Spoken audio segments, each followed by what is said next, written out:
Good afternoon, everyone. Hope I am audible to all.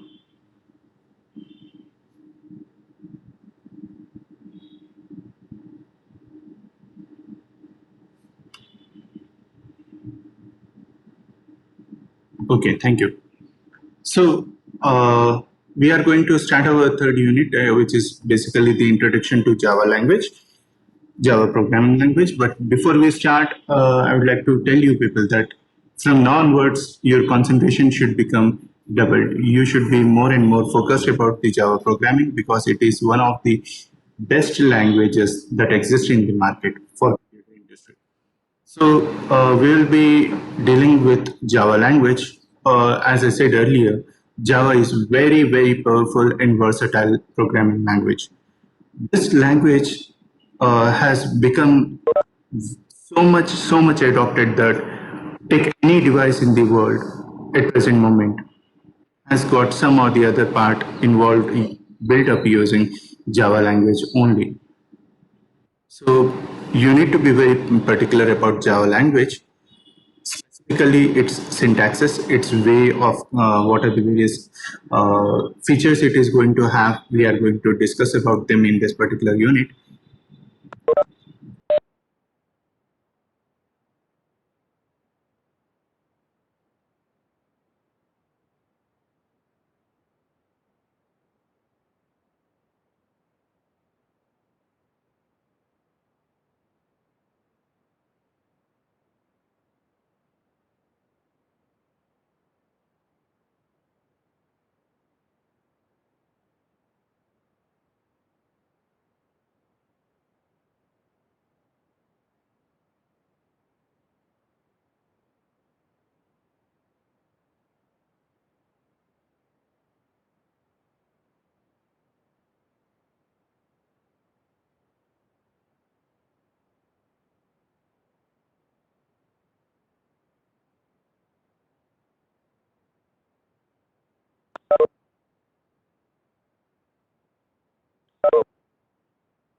Hello. Sorry for the dilemma. I'm absolutely sorry for those inconveniences. Uh, so let's go on with this particular topic. So we have learned that in case of Java, this language has been adopted into so many different types of devices that at present moment in the world, no software component is independent of Java programming. Some or the other way, these devices are having some software component built using Java language. So it is going to have a lot of demand in the market. Take any device, whether it is a simple washing machine, automatic washing machine. You will set some timings, you will set some program for washing of the clothes, and that program in the background which has been embedded in the washing machine is written using Java language. Take your mobile phones. Even Android operating system is built using Java language. Take your desktop applications. They are built using Java language.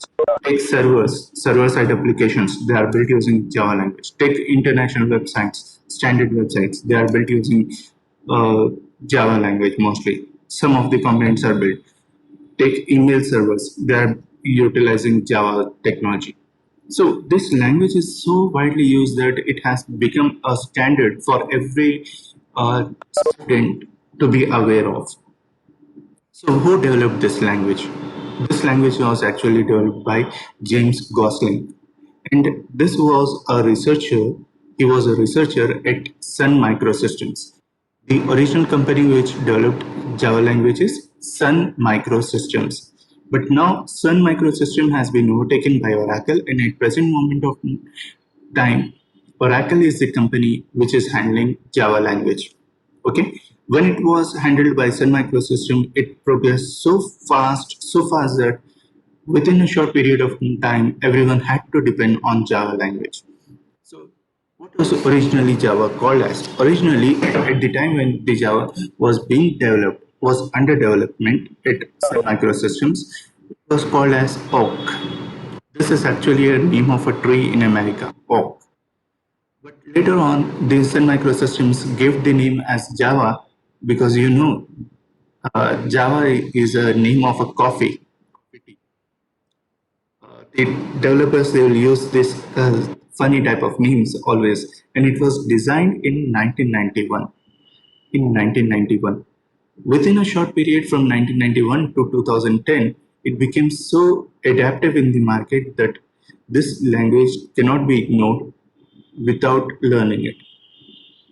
Okay, so originally this book was designed to write embedded programs, that the programs which are going to be put it into chips, and these chips were practically being used in some electronic devices like automatic washing machines, like ovens, like your watches, digital watches, smart watches, like that type of things.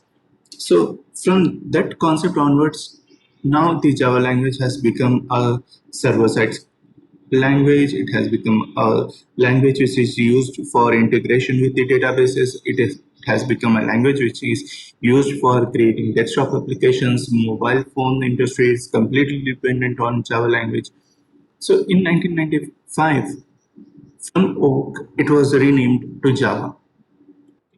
So let's try to see what exactly is Java.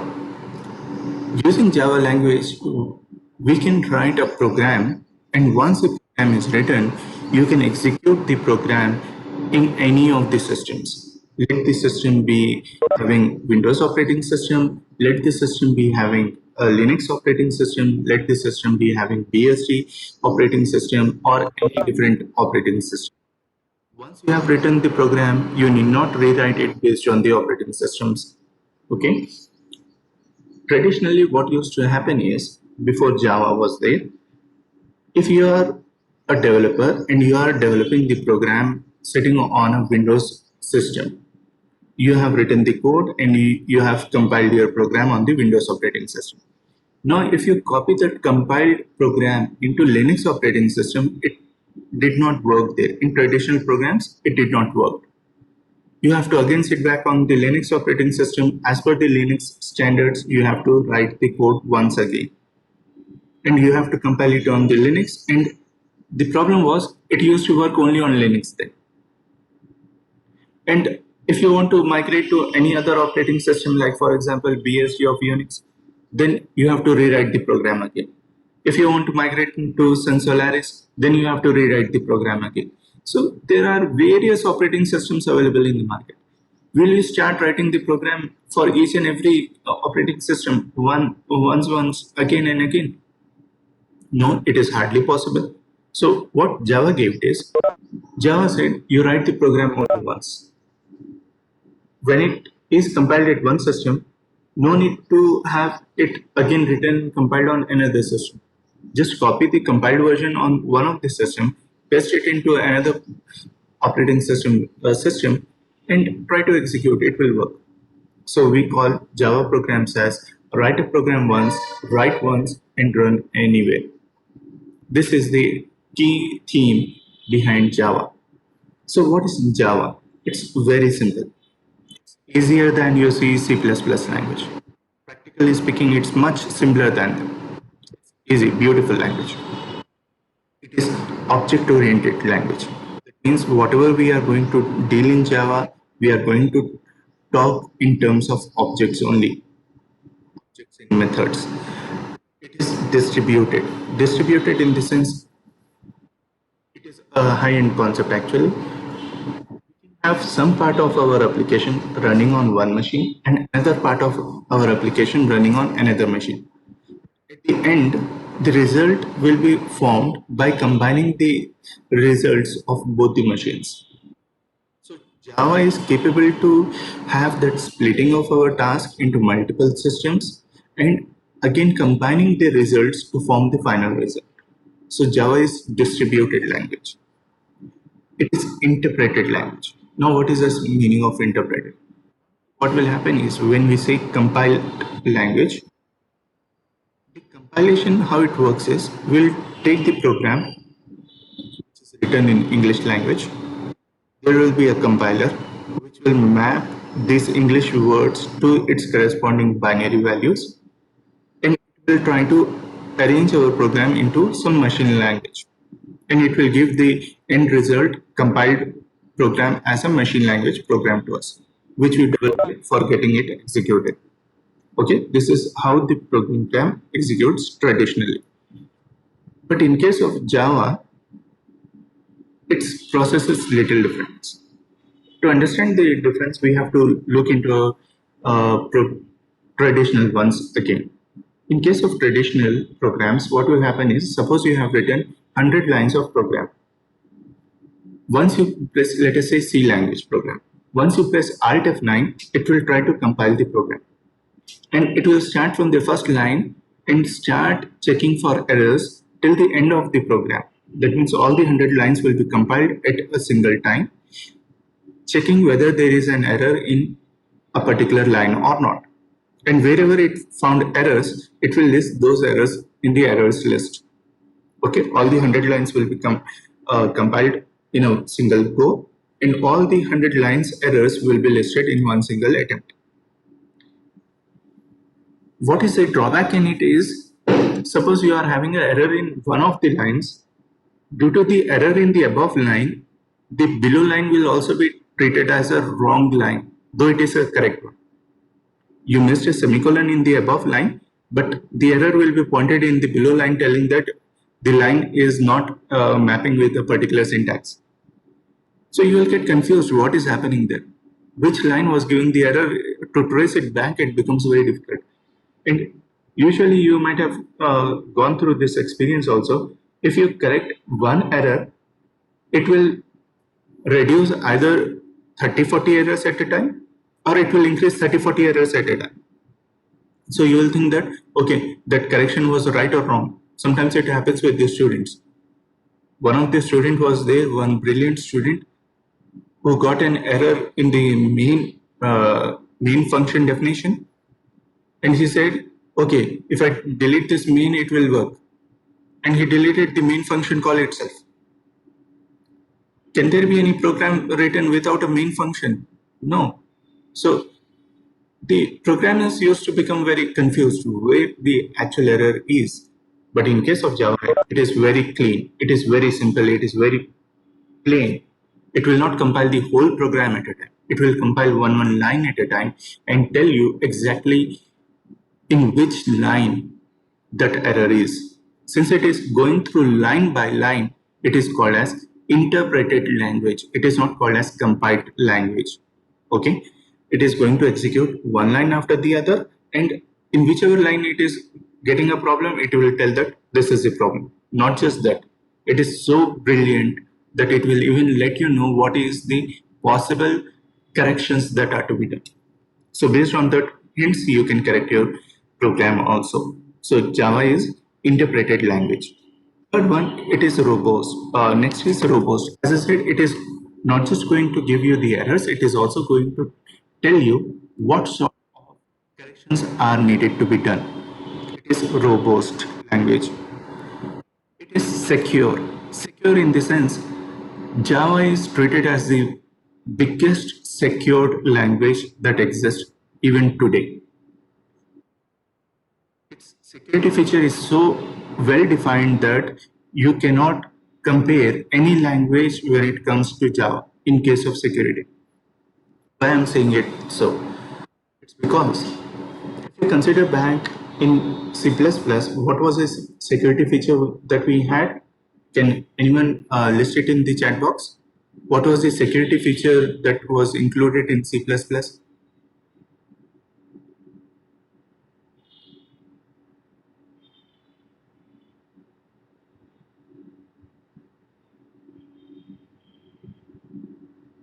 Exactly. Kirtana.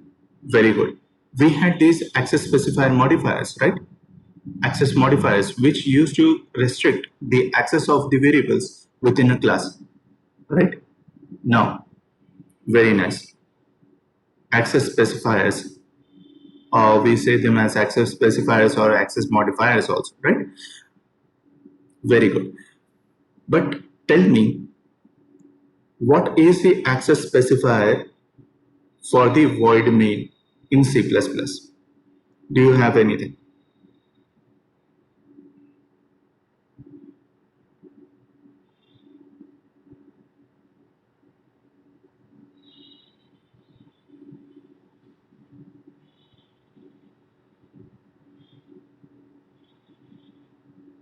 No, no, Ravi Kishore, we will not write public keyword before. No, we will not write private keyword before void main in C++. Public, private, and protected, these were the access specifiers which were written within the class. They were written within the class. And no, Neha, it's not set. And public, private, protected, though they were there within the class, they were protecting the variables or the functions that are defined in the class. Tell me, is void main written within the class or outside of the class in C++?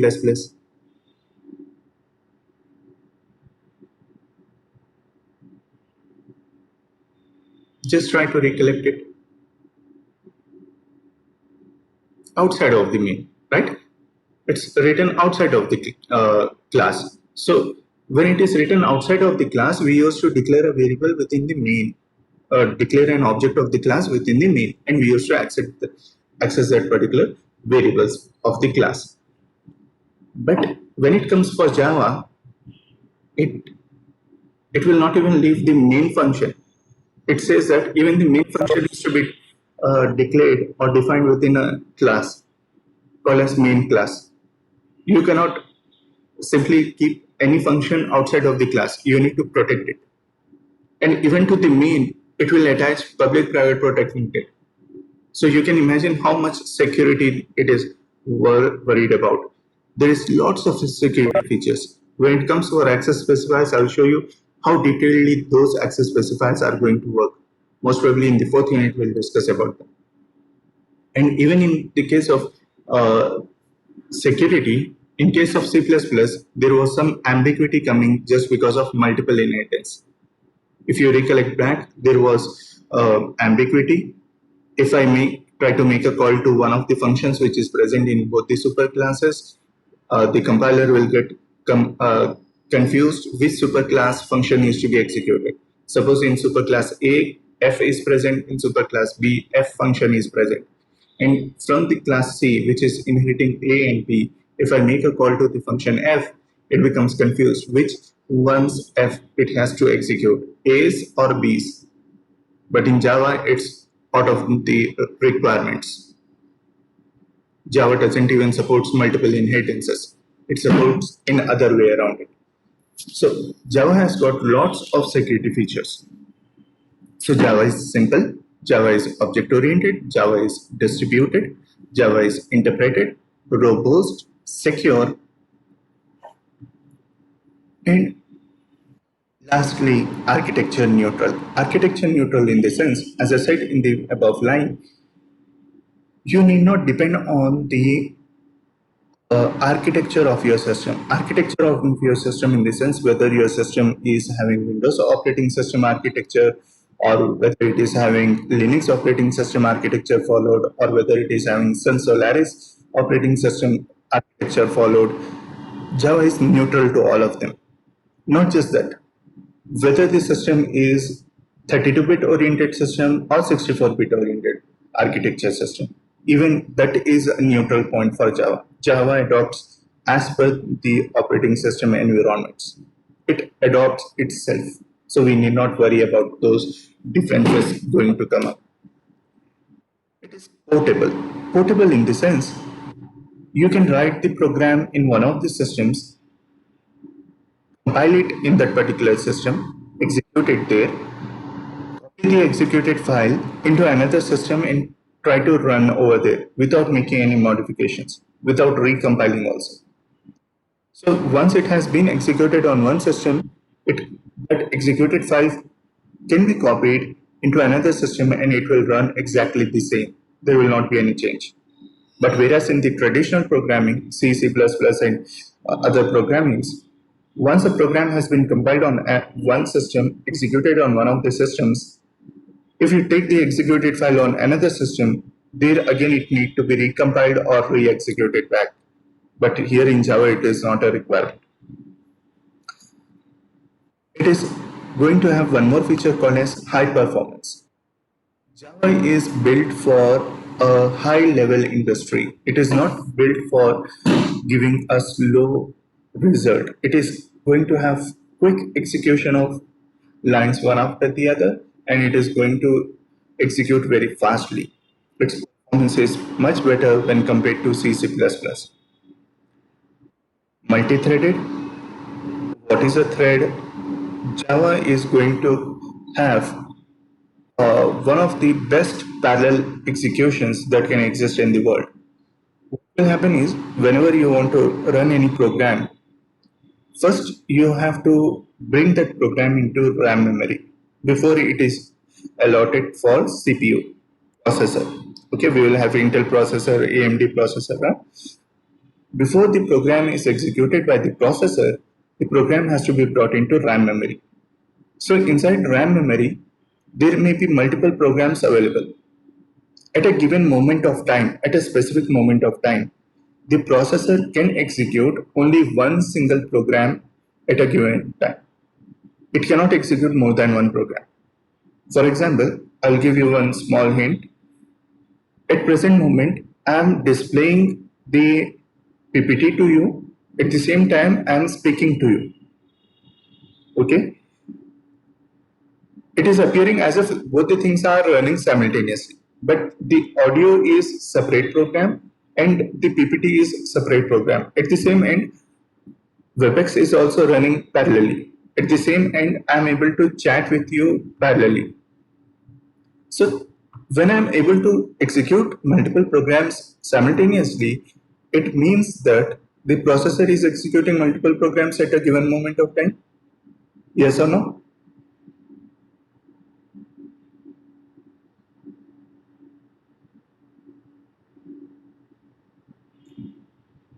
No, actually it is not. What is happening in the background is the processor executes one of the program so fastly and shifts to another program so fastly that we cannot even distinguish that the processor is shuffling from one program to another. It is capturing my voice for a particular moment of time, sending it fastly, then going back for PPT, displaying it back again to us, then shuffling for chat messages, then shuffling back for the audio. So it is shuffling from one part of program to another part of program so fastly that we, as a human being, cannot even identify that those things are not being done parallelly. But in fact, they are done sequentially, one after the other, which is a concept which you will be learning called as scheduling concept in operating system in your next year. Okay, in case of operating system, you will come across this particular part. I hope it's next year, right? operating system, or is it within this semester?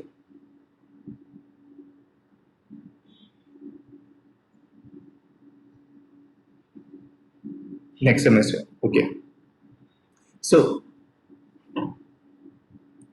in case of Java, in case of Java, it will even make the processor, which usually executes only one program at a time, to execute multiple programs at a given moment of time.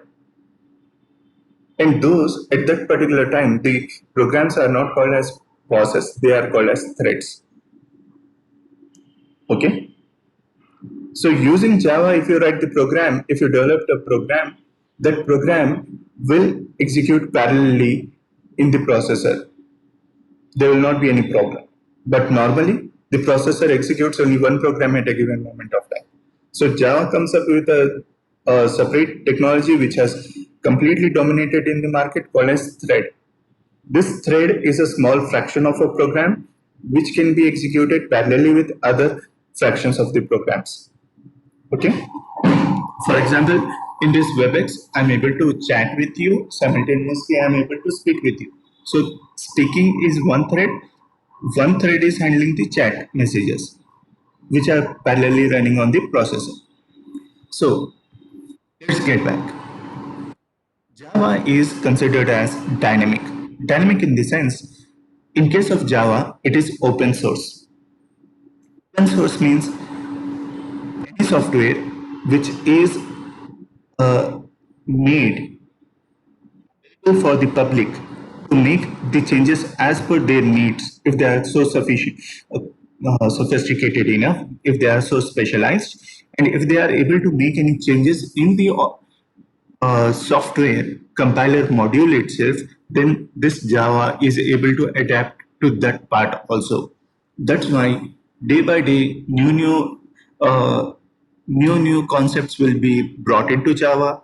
There is a separate team which will verify whether these concepts are correct or not, and if it is highly required and if it is correct, those concepts will be introduced in the next version of the Java. So there are various versions of Java, Java 1, 2, 3, so on, and it still goes on. But I prefer Java 8 over here because Java 8 version is more than sufficient for us to learn. There is Java 9, 10, so forth, but we are not going to have all of them in our curriculum. Okay. So these things are called as features of Java language. So what are the features of Java language? Java is simple. First, second, it's object oriented. Third, it's distributed. Fourth, it's interpreted. Fifth, it's robust. Sixth, it is secure. Seventh, it is architecture neutral. Eighth, it is portable. Ninth, it is high performance. 10th, it is multi-threaded. 11th, it is dynamic. So whatever we have discussed till now, I have kept in detail explanation for it. Please go through this explanation. I'm not going to read out whatever is there here. If you find anything to be confusing to you, you can just ask me in the next class. So whatever we discussed, I have kept it back over here in a much better way. Okay, fine. So please go through these slides. I have kept in detail what is there in each of the feature. Actually, when the Java was developed, it was having this particular icon. It was a penguin shape, just similar to that of the penguin of your Linux operating system. Java developers, they are very funny. They will be always looking for some of the funny things included back. So those were the features that we have discussed. Now, when it comes for internet programming, why do we need to learn Java? As we have seen, there are lots of features in Java and it is general purpose programming language. It is mainly used for mission critical applications. Java programs are very simple, they are very easy to interpret, they are interpreted, they are not compiled, they are executed on a mission critical basis. Mission critical basis in the sense you'll write the program with a surety that that program will work definitely 100%. But in other cases, in other programming languages, this assurance that your program will work on multiple systems 100% of the time is not given by any other programming language. Second thing, Java is secure. Is also mentioned, which is very critically required. So you take anything in the web industry, whether you start with the web browsers or you take any other software component developed for websites, all are going to have some interference of Java, including with. Okay. Now, Java comes up. Oh, what made Java to boom in the industry was one of the feature was security. Second was its architectural neutralness. Third was the ability to write server-side programs as well as client-side programs. In the JavaScript, we have seen the client-side programming, right? In case of Java, we have server-side scripting as well as client-side scripting. So, in case of JavaScript, people thought that it is not so secure. But when it comes to Java, everyone was well assured about this security features in Java. So they wanted to have one of the concepts called as applets, one of the technologies called as applets as a client-side scripting language. Okay, what it did is it provided a very good graphical interface with buttons, text, radio buttons, all those things to the web pages. This was actually a program which was looking as if it is running on the server, but it was actually running on client machines. Okay. So where are the applets going to be used? Just like your JavaScript, applets were also embedded in your HTML files. Along with the HTML files execution, applets used to work. That means applets are going to be executed by what compiler? Web browser. Applets are going to be executed by web browser. Do remember this thing.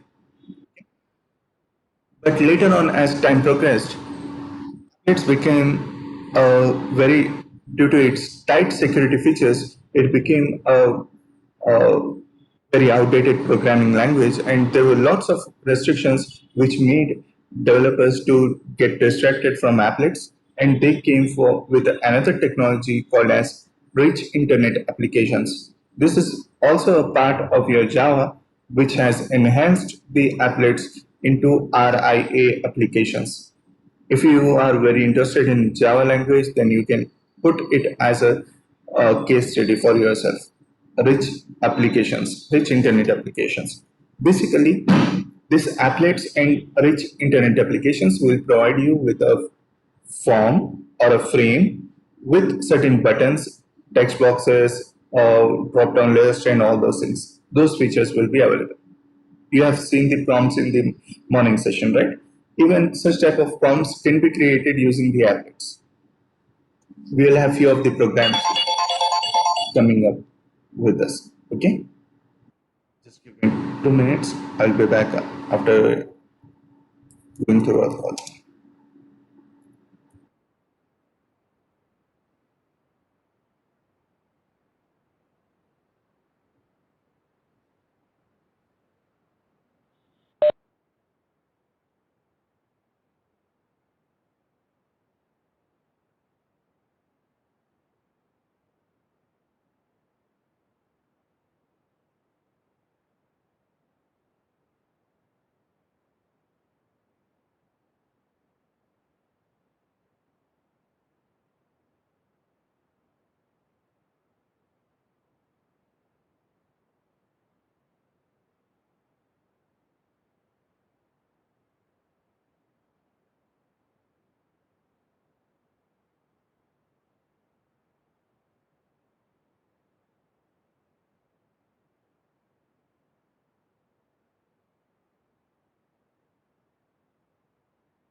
Welcome back, everyone. I had a small talk with my brother. I got a call, that's why I had to interrupt. So let's continue further. Only 2 3 minutes are left out. We'll finish with this slide and we'll continue further. Okay. In the very next session, I will be keeping the link. So, how does Java is there when compared to C and C++? How is it going to differ with them? That is one of the key things that we need to understand in order to learn how Java is better than C++. So let us consider there are certain features in C language. Let us include all of them into one set scene part. You know that C++ is built on top of C language. Whatever features are there in C language are also there in C++, plus some separate features are there for C++ itself. Java is going to have some of the features of C++, not all of them, and some of the C language features. And it has got its own features also. So that means there are certain things which are not there in Java, which were there in C and C++. First and foremost is, which was one of the headaches in C++ in C for the good learners in C language. Many people got confused why they are used for type defs. We used to define a nickname for the data types there. Hash defines or any type of such preprocessor. These hash defines were used for defining a constant variable value. So these were becoming a headache point for the developers. As a new learner, you may not even know about them. But if you are a good learner of C and C++, then you will be able to identify what I am speaking about. So those preprocessor directories were taken out in Java. Second, it removed all the global variables. There is no problem of global variables, local variables in Java. It has got the it has totally eliminated the worst statement that exists in the computer industry, which is go to statement.